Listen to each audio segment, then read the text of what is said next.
edirlər hörmətli tamaşaçılar. Bir-birlərini salamlayacaqlar. Biz isə başlayaq heyətlərlə tamaşaçıları tanış etməyə və öncə meydan sahibi Zirə komandasının heyəti ilə sizi tanış edir hörmətli tamaşaçılar. Beləliklə Zirə komandasının heyəti. Urfan buyur, Qarabağ komandasının heyətli tamaşaçılar zəhmət olmasa səni tanış edər. Ona komanda niyetində 13 İbrahim Şehiç, 2 Qara Qarayev, 5 Maksim Medvedev, 8 Marcos Madera, 11 Elvin Məmmədov, 19 Azər Salahlı, 29 Raydıl Pupon, 32 Elvin Yunusadə, 55 Bədavi Hüseynov, 77 Cavid Tağıyev, 91 Coşqun Dineyev, komandanın baş məşqçisi Qurban Qurbanov. Və hakimlər briqadasına gəlincə hörmətli tamaşaçılar görüşün baş hakimi Orxan Məmmədovdur. Yan xəttəyi və nəzərə alaq ki, Azərbaycanı bu Avroliqanın qrup mərhələsində təmsil etmiş Azərbaycan çempionu bir komanda oynayır. Qarabağ bugünkü görüşdə, yəni düşünürəm ki, Qarabağın adına görə ən azından bugünkü görüşdə arenanı tam dolmuş vəziyyətdə görmək istərdik təbii ki. Dəqiqə sevindirdi. Qələbəni əldən verdik, amma buna baxmayaraq Qarabağ baxımlı və gözəl oyunu ilə azarkeşlərin qəlbində ürək tapdı. İndi isə hazırda Zirənin hücumunun şahidi Rəşad Abdullayevin zərbəsi və Şehiç yerindədir. Bəli, Rəşad Abdullayev o qədər də götürməsini, bəli, Nelson Bonilla artıq hərəkətlənmişdi. Yəni, ötürməni Elvin Yunusadənin üzərindən ona doğru çatdırmaq lazım idi. Cavid Tağıyev, hakim bilir ki, qayda pozuntusu yoxdur, oyunu davam etdirmək lazımdır. Adil Nağıyev onun qarşısını kəsir. Coşqun Diniyevdir. Uzaqdan zərbə və burada zərbə dəqiq qalıb. Bəli, top qapının üstündən keçdi. Bu hücumu Qarayev tələsmir, mərkəzə doğru Madera. Coşqun Diniyevlə oynayır. Azər Salahlı boş mövqeydi, amma o Cavid Tağıyevlə oynadı. Yenidən geriyə Qara Qarayev. Qarabağ futbolçuları artıq Zirəyə Təhlükə ola bilərində Azər Salahlının ötürməsi qapı qarşısına. Burada Kamal Bayramov yerindədir. Çətinlik çəkmədən Zirənin qapıçısı topu götürdü hörmət. Yox idi, ona görə də bu ötürmə də istənilən kimi alınmır.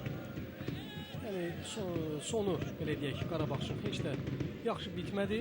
Hücum qurmaq istəyi, amma yenə də Qarabağdadır. Növbəti Qarabağın növbəti hücum qurmaq şansı və zərbə çox təhlükəli zərbə idi, amma Cavid Tağıyev idi bu. Bəli, zərbə təhlükəli idi, amma bir qədər qeyri-dəqiq alındı və qapıçı Kamal Bayramovun baxışları ilə, müşayiəti ilə top meydanı tərk etdi. Epizodun təkrarını bir daha izləyək.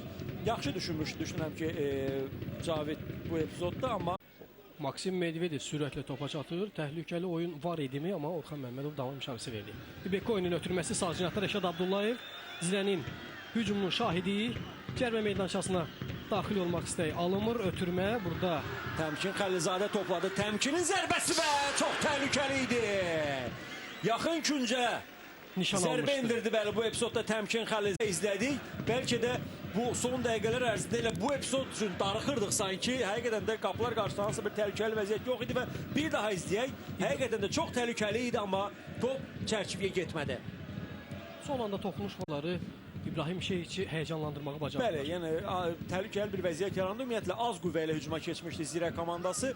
Bir növ Bonilla'nın burada hərəkətini mən qeyd etməliyəm ki, indi uzaqdan qapıya zərbə indirilir, qeyri-dəqiqdir. Zərbəni indirən futbolçu Dani Quintana da onun nömrəli oyunçu. Bir növ Zirənin mane oldu. Ötürməni qeyd etmək istərdim. İbeko oyunun çox gözəl ötürməsi oldu. Rəşad Abdullayeva. Dani Quintana irəliyir. Şemonayev onun qarşısındadır. Quintana'nın ötürməsi Pupon. Geriyə, qapıya zərbə indirilir və top qapının üstündən keçdi. Zərbəni indirən futbolçu Madera idi, 8 nömrəli oyuncu, amma onun zərbəli çox azdılar. Nelson Bonilla var və yenə də İbeko hücumun cinahı, sol cinahı dəyişir. İbeko yanında Təmkin Xəlizadə var. İbeko, Bonilla boş mövqedə idi, yalnız indi gecikmə bir qədər oldu. Bonilla topladı hörmətli tamaşaçılar. Bonilla'nın qapıya zərbəsi və son anda Şehiç topu meydandan çıxarır. Künc zərbəsi.